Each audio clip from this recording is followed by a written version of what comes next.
అనేది సీఎం చేతిలో మాత్రమే ఉంటుంది. అప్పుడు కిరణ్ కుమార్ రెడ్డి అయినా, రోసయ్య అయినా, రాజశేఖర్ రెడ్డి అయినా, జగన్ అయినా, లేకపోతే ఇప్పుడు చంద్రబాబు నాయుడు అయినా ఎవరైనా సరే లాండ్ ఆర్డర్ని వాళ్ళ దగ్గరే పెట్టుకుంటారు. కేవలం హోమ్ మాత్రం ఒక మహిళకి ఇవ్వటం అనేది ఆనవాయితీగా అప్పుడు సబితేంద్రారెడ్డికి ఇచ్చారు.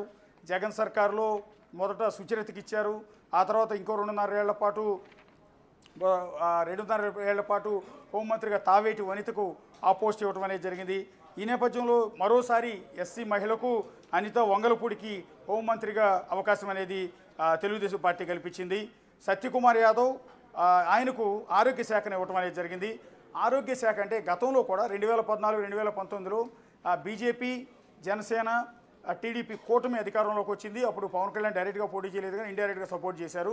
కానీ క్యాబినెట్లో టీడీపీ మంత్రులతో పాటు బీజేపీ నుంచి గెలిచిన వారికి కూడా మంత్రి పదవులు ఇవ్వడం అనేది జరిగింది. అప్పుడు కూడా ఆరోగ్య శాఖని కృష్ణా జిల్లా కైకలూరు నుంచి గెలిచిన కామినేని శ్రీనివాస్కి కేటాయించారు. 5 ఏళ్ల పాటు అంటే లాస్ట్లో మళ్ళీ ఇద్దరి మధ్య విభేదాలు తలెత్తి టీడీపీ, బీజేపీ విడిపోయే వరకు కూడా కామినేని శ్రీనివాస్ ఆరోగ్య శాఖ మంత్రిగా ఉన్నారు. సో ఆనవాయితీగా బీజేపీకి ఆరోగ్య శాఖ ఇవ్వడం అనేది మొదటి నుంచి కూడా ఆనవాయితీగా వస్తుంది. అందులో భాగంగా ఈసారి సత్యకుమార్ యాదవ్ ఆయనకు అంటే బీజేపీ నుంచి గెలిచిన ఎమ్మెల్యే సత్యకుమార్కు ఆరోగ్య శాఖను కేటాయించడం జరిగింది. గతంలో కామినేని శ్రీనివాస్కి ఇచ్చిన శాఖ ఈసారి ప్రస్తుతం సత్యకుమార్ యాదవ్కు ఇవ్వటం అనేది జరిగింది. సో గతంలో జగన్ సర్కారులో ఆళ్ల నాని ఆరోగ్య శాఖ మంత్రిగా బాధ్యతలు 2.5 ఏళ్ల పాటు నిర్వహించారు. తర్వాత 2.5 ఏళ్ల పాటు విడుదల రజని ఆరోగ్య శాఖ మంత్రిగా మొన్న ప్రభుత్వం పడిపోయే వరకు పనిచేయడం జరిగింది. ఇద్దరు ఆరోగ్య శాఖ మంత్రులు జగన్ సర్కార్లో పనిచేశారు. ప్రస్తుతం కూటమి ప్రభుత్వంలో సత్యకుమార్ యాదవ్ అంటే బీజేపీ నుంచి గెలిచిన సత్యకుమార్కు ఆరోగ్య శాఖ and family welfare and medical education మొత్తం కూడా ఇవ్వడం అనేది జరిగింది. అండ్ నిమ్మల రామానాయుడు పశ్చిమ గోదావరి జిల్లా పాలకొల్లు నుంచి 3వ ఎమ్మెల్యేగా గెలిచిన ఆయనకు మంత్రి పదవి దొరికింది. ఆయనకి వాటర్ రీసోర్సెస్ డెవలప్మెంట్ని ఆయన కేటాయించడం అనేది జరిగింది. ఇది కూడా అత్యంత కీలకమైన శాఖ అని చెప్పాల్సి ఉంటుంది. ఇక నాస్యం మొహమ్మద్ ఫరూక్ ఎండి ఫరూక్కు ఆయన నంద్యాల నుంచి గెలిచిన సీనియర్ తెలుగుదేశం పార్టీ నేత. ఆయనకు లా, జస్టిస్, మైనారిటీ వెల్ఫేర్ న్యాయశాఖను ఆయనకి ఇవ్వడం అనేది జరిగింది. గతంలో 2014, 2019 మధ్య న్యాయశాఖను టీడీపీలు మచిలీపట్నం నుంచి గెలిచిన కొల్లు రవీంద్రకు అప్పటి తెలుగుదేశం ప్రభుత్వం కేటాయించింది.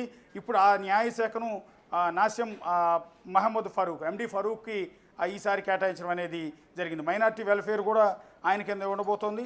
అట్లాగే ఆనం రామనారాయణ రెడ్డి చాలా సీనియర్ నేత, కాంగ్రెస్ పార్టీలో అనేక సార్లు ఆర్థిక రెవెన్యూ శాఖ మంత్రిగా పనిచేసిన అనుభవం ఉంది. ఆయనకి ఈసారి ఎండోమెంట్ శాఖను కూటమి ప్రభుత్వం కేటాయించడం అనేది జరిగింది. వైఎస్ఆర్ కాంగ్రెస్ పార్టీలో లాస్ట్ కొనసాగి చివరిలో తెలుగుదేశం పార్టీలోకి చేరారు. గతంలో ఆర్థిక శాఖ మంత్రిగా అనేక సార్లు బాధ్యతలు నిర్వహించారు.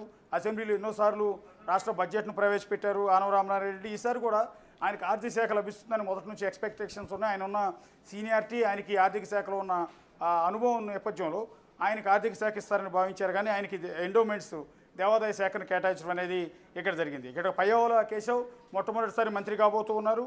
సో మంత్రి అయ్యారు. సో ఉరవకొండ, అనంతపురం జిల్లా ఉరవకొండ నుంచి గెలిచిన పయ్యావుల కేశవ్ ఆర్థిక శాఖను కేటాయించడం జరిగింది. ఇక్కడ గతంలో ఆర్థిక శాఖ మంత్రిగా అనేక సార్లు పనిచేసిన ఆనం రామనారాయణ రెడ్డి ఇస్తారనుకుని భావించిన ఫైనాన్స్ ఆర్థిక శాఖని పయ్యావుల కేశవ్ అంటే మొట్టమొదటిసారి మంత్రి అయిన పయ్యావుల కేశవ్కి ఇవ్వడం అనేది జరిగింది. Finance and planning, commercial taxes and legislator మొత్తం అన్నీ కూడా ఆయనకి అసెంబ్లీ నిర్వహణ కావచ్చు, కమర్షియల్ ట్యాక్సెస్ కావచ్చు, ప్లానింగ్ కావచ్చు, ఫైనాన్స్ కావచ్చు, అన్ని అత్యంత కీలకమైన శాఖలన్నింటినీ పయ్యావుల కేశవ్కి ఇవ్వటం అనేది జరిగింది. గతంలో ఆర్థిక శాఖ మంత్రి అంటే జగన్ సర్కారులో ఆర్థిక శాఖ మంత్రిగా బొగ్గన రాజేంద్రనాథ్ రెడ్డి ఆయన అసెంబ్లీలో బడ్జెట్ ప్రవేశపెట్టేవారు. ఆర్థిక శాఖ మంత్రిగా 5 ఏళ్ల పాటు ఆయనే కొనసాగారు. అయితే ఈసారి ఆర్థిక శాఖ మంత్రిగా పయ్యావుల కేశవ్కి ఇచ్చారు. 2014, 19 అప్పుడు